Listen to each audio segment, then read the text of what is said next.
अस्सलाम वालेकुम नाज़रीन, मैं हरब्रिज मोहम्मद अमाद और आप देख रहे हैं हेल्थ ग्रीन वाली यूट्यूब चैनल। क्योंकि हमने पिछली वीडियो में जाना था ज़ीरा सफ़ेद के फ़वाइद के बारे में, उसके मुख्तलिफ़ नामों के बारे में, उसकी इक़साम के बारे में।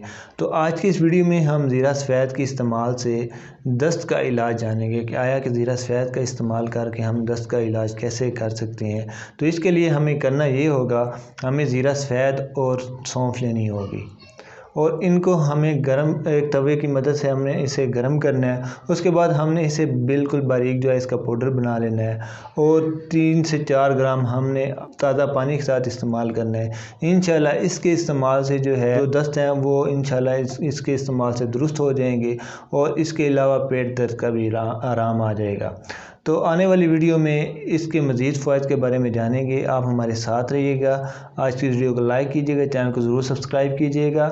इंशाल्लाह नेक्स्ट वीडियो में आपसे मुलाकात होगी। अल्लाह हाफ़िज़।